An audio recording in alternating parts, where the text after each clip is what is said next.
नमस्कार दोस्तों, स्वागत है आपका हमारी नेचर हिस्ट्री संस्थान में। और आज हम बात करेंगे हमारी संस्था की तरफ से 17वां सेशन है संकल्प से सिद्धि तक। बात करें नेचर हिस्ट्री जो संस्था है ना ये काम करती है जीवन विकास से संबंधित, और हर गुरुवार के दिन हम सेशन करते हैं। आज मंगलवार है तो पिछली बार हुआ नहीं, तो ये सेशन आज कर रहे हैं। आज का जो सेशन का बिंदु है वो है संकल्प से सिद्धि तक।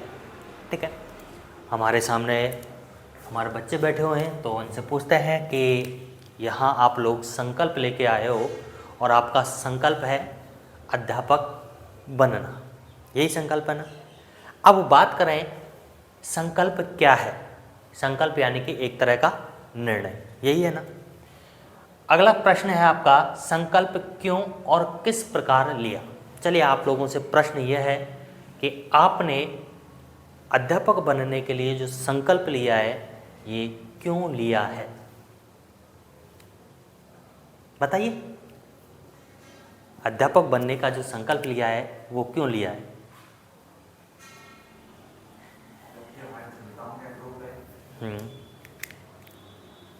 यानी कि क्षमताओं के अनुरूप है या फिर पैसे के अनुरूप है? हाँ, दोनों काम हो गए। यानी कि अपने जो रुचि है, क्षमता है, उसके अकॉर्डिंग है, साथ साथ में पैसे की सुविधा भी इसमें अच्छी खासी है। किस प्रकार लिया है, यानी कि कोई भी डिसीजन जब हम लेते हैं तो उस डिसीजन के पीछे बहुत सारे फैक्टर काम करते हैं, तब जाके कोई एक डिसीजन लिया जाता है। जब आपने अध्यापक बनने का संकल्प लिया है, क्यों लिया है? ये आराम से ज़िंदगी निकल जाएगी और ये हमारे स्वभाव के अकॉर्डिंग है। किस प्रकार लिया है, तो जब ये संकल्प लिया आप लोगों ने तो उससे पहले बहुत सारे पक्ष देखे होंगे। आपकी मानसिक स्थिति, परिवार की स्थिति, आपकी रुचि, ये सारे पक्ष देखे होंगे, तब जाके आपने क्या लिया, ये संकल्प लिया अध्यापक बनने का।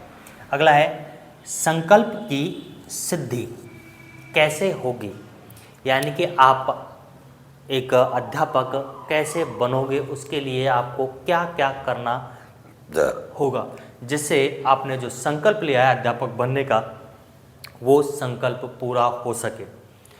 तो सिद्धि कैसे होगी, सफलता कैसे मिलेगी, सोचा है?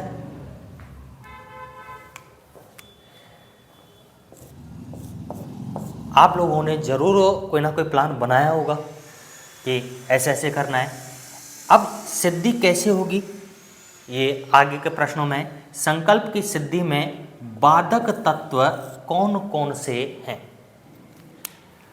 जब भी कोई हम प्लान बनाते हैं तो उन सारे पक्षों को उसमें रखते हैं कि इससे हमें सफलता मिलेगी, इससे हमें सफलता मिलेगी, लेकिन 1% भी हम कभी ये नहीं सोचते कि इस सफलता में ये तत्व बाधक हो सकते हैं। क्या सोचते हैं क्या? आप लोगों ने अब तक इतने प्लान बनाए ना, ईमानदारी से बताना, उन प्लानों में ये बाधक तत्व शामिल किए थे क्या नहीं किए? नहीं किए। हाँ, तो एक एक बाधक तत्व आप लोगों से पूछ लेते हैं। हाँ भाई लाला, बाधक तत्व बता, कोई भी एक बाधक तत्व। हाँ बताओ, एक एक सभी बताएंगे। यानी कि पहला है फोन, यानी कि मोबाइल। दूसरा बाधक तत्व यानी कि वातावरण और मन स्थिति।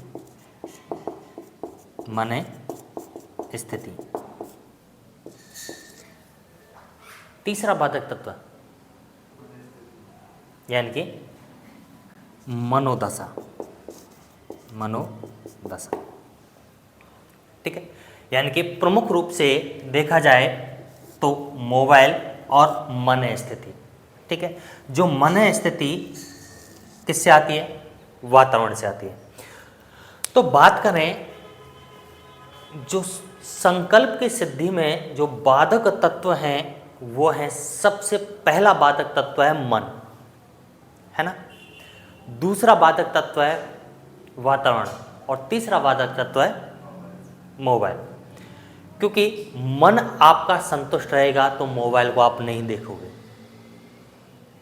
देखोगे क्या यार, मोबाइल जबरदस्ती थोड़ी कहता है कि मुझे देखो। मोबाइल हम उसी समय देखते हैं जिस समय हम डिस्टर्ब होते हैं।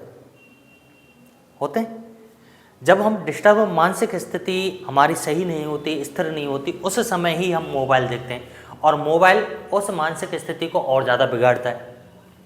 तो सबसे पहले कौन सी स्थिति सही करनी है हमें? मनोस्थिति। अब मनोस्थिति किससे निर्धारित होती है? हमारे स्वयं से या हमारे वातावरण से? मनोस्थिति किससे निर्धारित होती है? मनोस्थिति होती है हमारे वातावरण से निर्धारित होती है। तो सबसे ज़रूरी है वातावरण।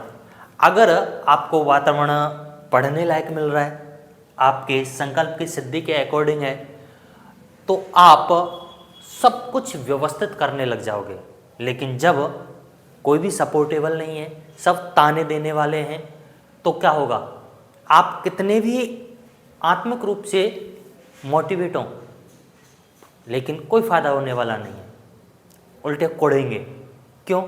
क्योंकि जब आप काम करने के इच्छुक होंगे और वातावरण ऐसा प्रभावित करेगा कि आप उस कार्य को कर नहीं पाएंगे, तो धीरे धीरे तनाव होगा, नहीं होगा? तनाव सिर दर्द करेगा, नहीं करेगा? अगर ये लंबे समय तक चला तो माइग्रेन की बीमारी करेगा, नहीं करेगा? करेगा ना। तो संकल्प की सिद्धि में सबसे बड़ा जो बाधक तत्व है वो कौन सा बाधक तत्व है?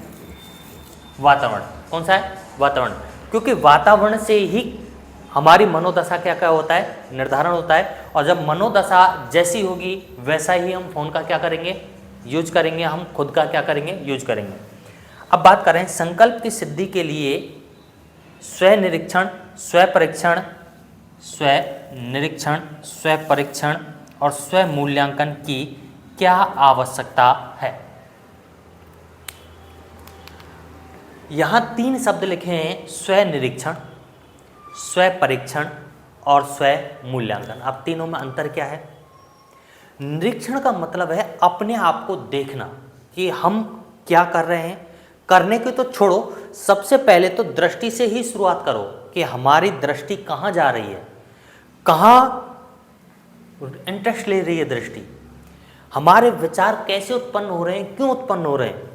फिर स्व निरीक्षण करो कि हम क्या क्या काम कर रहे हैं। सबसे पहले देखना, सुनना, खुद को देखते जाओ। हम जो भी काम कर रहे हैं वो कैसे कर रहे हैं, क्यों कर रहे हैं। कोई इंटरफेयर मत करो, केवल क्या करना है? केवल और केवल देखना है, जैसे हम दूसरों को देखते हैं। स्व परीक्षण, जब हम देख लिया कि हम ये काम इस वजह से कर रहे हैं, ये काम इस वजह से कर रहे हैं, ये देख लिया, अब करना है हमें स्व परीक्षण। अब चूंकि पता है वैकेंसियाँ बहुत कम निकलती हैं और प्रतियोगी बहुत ज़्यादा होते हैं। एसएसटी की अभी बात करें तो एसएसटी में आपको जो कंपटीशन देना होगा लगभग 950 का है एक सीट पे, है नहीं है? अब सेकंड ग्रेड में एक सीट पर एसएसटी में कम से कम 900 950 बच्चों को पीछे पछाड़ना है, तब जाके आपको निकलना है। ये तो तब है जब ऑल ओवर आपकी वो है, और कैटेगरी के हिसाब से अलग हो जाता है, तो लगभग 1000 मानिए, है ना। 1000 बच्चों को पछाड़ के आप एक सीट पर दावेदार हो सकते हो। और ये कब होंगे? जब आप स्वयं का हर समय निरीक्षण करोगे, स्वयं का अपने संकल्प के अकॉर्डिंग परीक्षण करोगे। नींद आ रही है, पढ़ो। ये बंद कर देना अलार्म।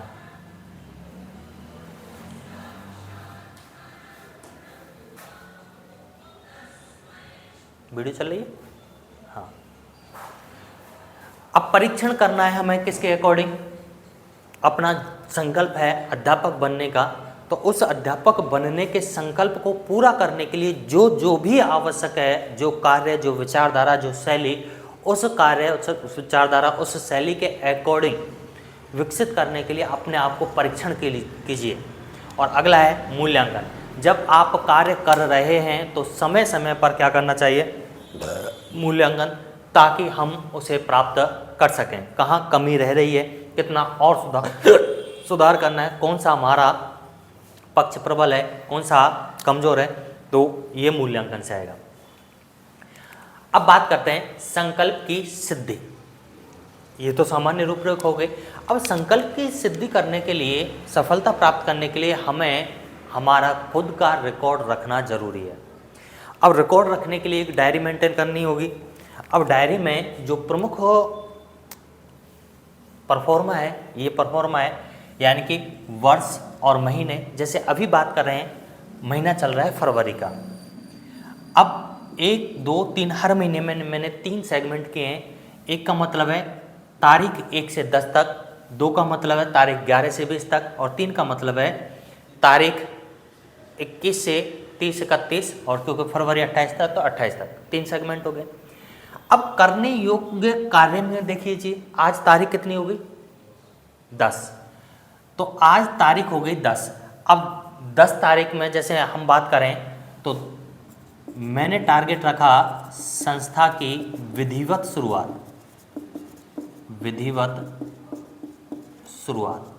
ये टारगेट रखा था और संस्था की विधिवत शुरुआत भी कर दी। ठीक है, जैसा टारगेट रखा इन 10 दिनों में वैसा टारगेट हुआ।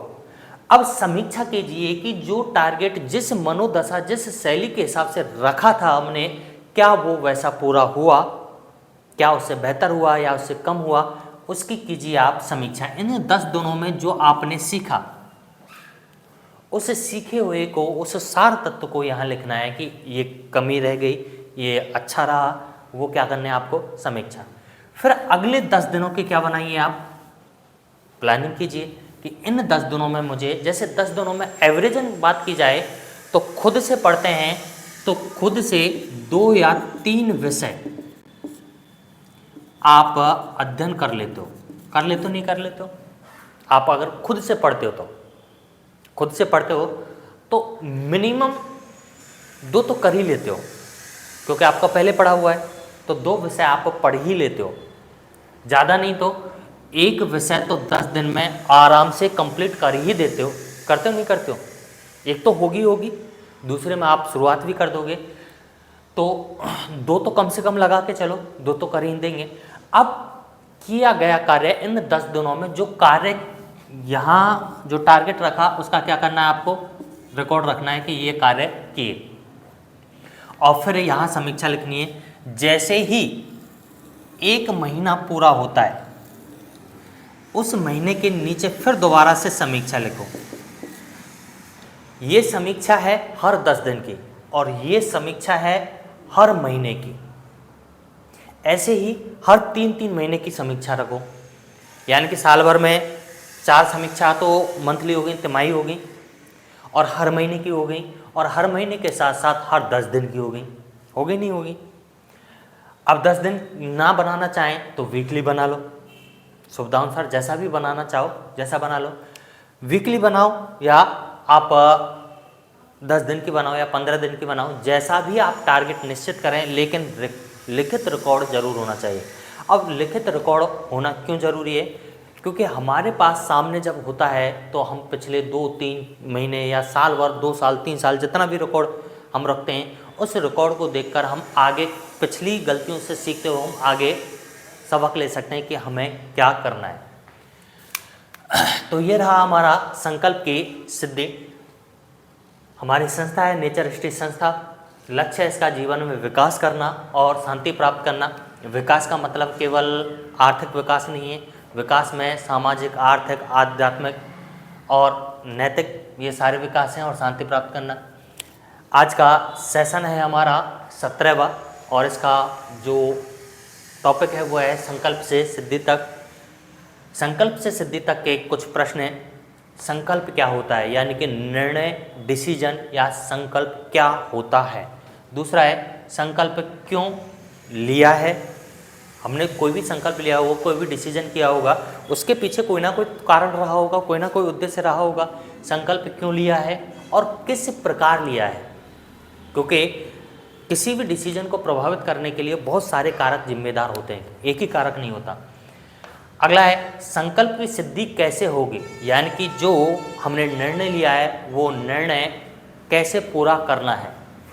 अगला है संकल्प की सिद्धि में बाधक तत्व कौन कौन से हैं। अब संकल्प की सिद्धि में बाधक तत्व हालांकि हम ध्यान नहीं रखते, केवल और केवल हम अपने पॉजिटिव पक्ष को ही ध्यान रखते हैं कि हाँ इन इन तरीकों से होगा, लेकिन कभी बाधक तत्व को ध्यान में लेते हैं। यहाँ अगर बर्बरिक का 3 बाण का सिद्धांत लें, वो यहाँ सबसे बेहतर कारगर सिद्ध होता है। 3 बाण का सिद्धांत क्या कहता है? पहला क्या है? कमियों को क्या करना, कमियों को चिन्हित करना, अच्छाइयों को चिन्हित करना,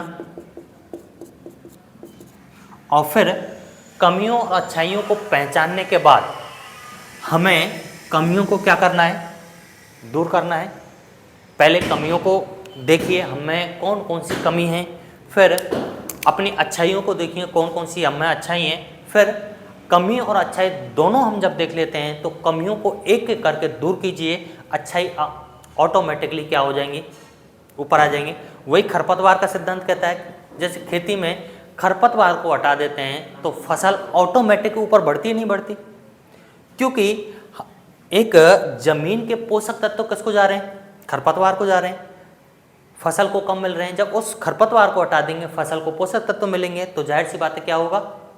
फसल अच्छी ग्रोथ करेगी। ऐसे ही हमारे व्यवहार से अगर हम कमियों को निकाल देंगे तो अच्छाइयाँ क्या होंगी? स्वतः ही बढ़ेंगी। जब अच्छाइयाँ स्वतः बढ़ेंगी, किसी संकल्प की पूर्ति के लिए वो बातें गुण बढ़ेंगे, तो जाहिर सी बात है संकल्प की क्या होगी? सिद्धि होगी। संकल्प की सिद्धि के लिए जो जरूरी है वो है स्व निरीक्षण, खुद को ऑब्जर्व करना। सबसे पहले विचारों को देखना है, और ये लाइन भी तो है, अपनी दृष्टि पर दृष्टि रखिए, अपनी दृष्टि पर दृष्टि रखिए, क्योंकि दृष्टि क्या बनाती है? विचार बनाती है। हमारे विचार किससे बनते हैं? देखने से तो बनते हैं। दृष्टि पर दृष्टि रखिए, क्योंकि दृष्टि से क्या बनते हैं? विचार। अपने विचारों पर दृष्टि रखिए, क्योंकि विचार वाणी बनाते हैं। विचार क्या बनाते हैं? वाणी बनाते हैं। अपनी वाणी पर दृष्टि रखिए, क्योंकि वाणी ही कर्म बनाते हैं। अपने कर्मों पर दृष्टि रखिए, क्योंकि कर्म व्यवहार बनाते हैं। और अपने व्यवहार पर दृष्टि रखिए, क्योंकि व्यवहार चरित्र बनाता है। व्यवहार क्या बनाता है? चरित्र। और अपने चरित्र पर दृष्टि रखिए, क्योंकि यही व्यक्तित्व का निर्माण करता है, और व्यक्तित्व ही क्या है? जीवन है। प्रत्येक व्यक्ति का व्यक्तित्व अलग अलग होता नहीं होता, उसके अकॉर्डिंग उसको मान सम्मान, पैसा, धन दौलत जो भी होता है सब कुछ मिलता है नहीं मिलता, उसके व्यक्तित्व के अकॉर्डिंग। इसी वजह से कहा जाता है कि स्वयं का क्या करना है? वो करना है निरीक्षण, हर चीज़ का स्वयं का परीक्षण भी करना होता है। अगर आज क्षमता नहीं है तो परीक्षणों के माध्यम से बढ़ाई तो जा सकती है ना। आज क्षमता नहीं है तो धीरे धीरे परीक्षण करते हुए, अभ्यास करते हुए उन क्षमताओं को बढ़ाया जा सकता है। और अगला है स्वयं मूल्यांकन। हम जो काम कर रहे हैं उस काम को सही ढंग से कर रहे हैं, नहीं कर रहे हैं, कहाँ कमी रही है, कहाँ नहीं रही है, इसको देखने के लिए मूल्यांकन करना जरूरी है। ठीक है, तो ये रहा हमारा आज का 17वां सेशन संकल्प से सिद्धि तक। अब शुरू करेंगे हम अपनी विधिवत क्लास। ठीक है।